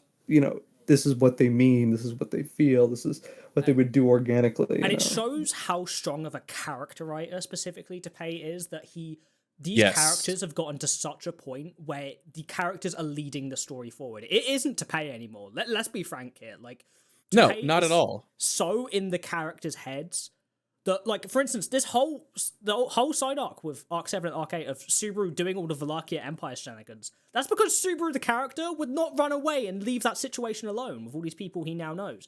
Subaru would No. never do that, right? Like, and so therefore, that's the story has to play out, right? Because it's being led forth by these characters. It's why Al, as an antagonist for this arc, and the protagonist for this arc, work so strong. Because this is the thing Al, the character, is going to do. Because that's who he is, right? Like, Yes. Or that's who he's trying to be. who he's trying to be. That's who he's trying to become himself. Kind of, yeah. But yeah, like, this is the culmination of Petra. Petra would do this because she is Petra, and this is her thing. She loves everyone, and she's very strong, has a lot of potential, and she's a very mature young lady. She's gonna send her all, and she's the right person to hold the witch factor right now, right? Like, recontextualized character of Klein, or Volcanica. Like, why is Volcanica or Klein a bystander for so long and isn't directly involved in the story? Because he's been involved before, and that didn't go well, did it? and he lost a lot of friends, and every time he seems to get involved, like the thing he loves so much, the potential of humanity, seems to stagnate and go wrong. So he needs a bright soul to edge him on to come into the story, right? Like, it's just, it's so good. Mm-hmm. Okay. I think the last major thing we really have to talk about is Rosro and Ezo and some of their stuff a bit more in depth. I mean, to a degree, but a lot of theirs is, it is cool to see, but it is kind of just Magitech mumbo jumbo for like an entire chapter and a half. It is until it works out and pulls off something really, it is really actual cool. magical theory. It's really fun. Well, I also think that, you know, like the main part about this to me really is showing. I mean, obviously, the Gray is such a cool name, right? Oh my We god! never knew that. Yes, that was so cool. Ezo really stepping up to be like, yo, I'm kind of the main character of my own story. Yeah. We Don't you know never I knew. learned from your grandmother? I mean, Yeah. and you're Ross was not like, "You're the a fucking-" source. And then Ross was like, "You're a fucking thief." And then he's like, "That was your grandma, not you. What are you talking about?" And Ross was like, Oh yeah. Coming off the shoulders of giants there, aren't you, Ezo? It's like, you are too, right? Then No? having this really human moment for Roswell too, where he's realizing, I'm not alone on this path, and Ezo saying, I'm on the same path as you. Am I behind in different ways? Yeah, but I'm also ahead of you in different ways. I'm on the same path, the path of the magician, the path of the human, of trying to learn more and understand more about our universe. And Roswell realizing that, being the person that shakes him out and realizing he's not alone, like he's not solitary, I think was really effective. Someone that can meet him on his level, you know? Don't you forget it, Nave. Because Ram, no matter how much she loves Roswell, she's like, she does work hard, don't get me wrong, but she is talent max to 1,000%, right? Like, yeah, this is, I got an A and I didn't study or even go to this class yet, that's and I'm 4 years younger. Yeah. Roswell is a degree to hard work that he did eugenics to make the perfect body for himself. That ain't talent. Bro was doing the hard numbers and the fucked up morals. There's also a really great quote about that, which is just like, no matter, like, people would be disgusted about all the stuff that Roswell did, but anybody who saw the results of his magic couldn't help but say, like, magnificent, like, congratulations, what you've done here is amazing, It's, and as they were mentioning, like, the first magician was Meow Meow, or whatever the name was. Meow. Something pretty close to that. And the and how they, by doing what they did, they overcame anything that even Echidna, the greatest magician the world ever saw, could do. Like, talking about all of these magicians that have come before them and to come after them, right? Like, that of constant progress, of reaching even further, and then making a significant leap in that is really meaningful. Also, the descriptions and the way that these different full elemental mixing spells go was so cool. Like, if this ever gets animated, millions and millions of dollars for the shit that's gonna be Oh yeah. Like, this is gonna be insane. We're seeing we'll see y'all in 2030 for this. Yeah. 2 whole years just for this one fight scene. Roswell. They're already working on it right now. Yeah, they're like, what's the common meme? Mapper workers. They can never go home to their families. They're constantly getting drawing more and more layers. This fight scene versus human labor rights. Yeah. Does this fight scene break the Geneva Convention for the people that have to make it? But yeah, this phase has been fantastic. It was great. The best pure combat phase we've gotten in a while. Yes, the best pure combat phase. I might say ever, personally. I loved the fights in this, the thematic. Not only just the thematic stuff, but how well the way the fights lent to the thematic elements, and also just how exciting the fights were to read, too. Like, yeah, fair. back and forth, level up. I'm gonna go even farther, and it's not just power scaling thing. It's this person doing this inspires me to fight harder, and how I can use my powers to fight better against them, kind of thing. Like there's no stupid characters apart from Hainkel because of his own deep emotional pain. Whatever the fuck's going on with him, right? But yeah, bro needs to get out of his own way. Bro needs to let himself win. But apart from him, everyone is super smart and is playing at their best here. It's great to see. So yeah, really fun combat phase, great themes, great lore drops, so much fun stuff, amazing character moments. 11 out of 10 would read for the first time again. Yeah, this one's great. Aside from initially a couple disappointing things to happen, like no one's happy to see that Otto gets eaten, or that your least favorite character is one of the most important people in history. But it all works out by the end of the phase. It all comes out to Klein is a recontextualized character, and it was a purposeful misdirect that now feels really satisfying because it's like a whole new revelation element to his character, which is really fun. And now feeling the wisdom, and it adds like that feeling of we've got the old characters of like Wilhelm, right? Of like the old guard, the old guy with the wisdom, and like chivalry is dead, but I'm still fighting anyway. And then we get Volcanica, who's like ancient deity being, who's like humans are so cool, man. I think that's really fun. But then humans are so interesting. Yeah, aren't they so interesting? But yeah, like, and then we get this really cool fight, and it's disappointing that Otto gets eaten. Very sad moment that happens, but the person who ate him just died, and by the rules of what happened to Emilia, Otto's fixed. He's fine. Also, he knew it was going to happen, had a contingency plan set up. Like, Otto's like, I have a contingency plan within my contingency plan. Like, Otto with prep time versus Superman. Yeah, right? Yeah. Otto with prep time apparently is terrifying.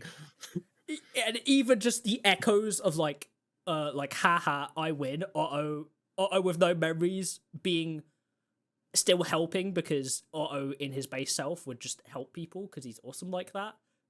Just be like, these guys are struggling. What's going on? I should help. And then Otto's like, what can I do to help? And you're just like, man, that is so Otto. So yeah, awesome phase. Really fun time analyzing a lot of the themes and the character work and some really cool world building. I think it's gone to the 2-hour mark now, so I think this is a pretty good point to leave off for now. In terms of the podcast itself, it's really good to be back. Sorry for the break, but we did need it for a little bit because we were working hard on the Arc 6 stuff. Which is... In defense of that as well, the last chapter of what we covered here today hadn't even been finished being edited by Witch Cult until a week ago. Yeah, so it has been like it was a good time. It was justified. Stuff. But we're definitely going to be talking about other stuff we could potentially do for the podcast. Maybe more interviews, more just generic topics or side story stuff. So there will be more stuff coming in the future. Don't you worry. The content will continue. But thank you, everyone. The content mines are never dry. No, it's never ends. We're still in the mines, mining away. But thank you, everyone, for watching. Let us know what you think in the comments. Make sure to like and share if you enjoyed it. And if you disliked it, tell us why you did and why your opinions are different or why you think we're wrong. Because not only is that engagement, that's great for us. We do actually want to know. But without further ado, goodbye, everyone. Bye. Bye.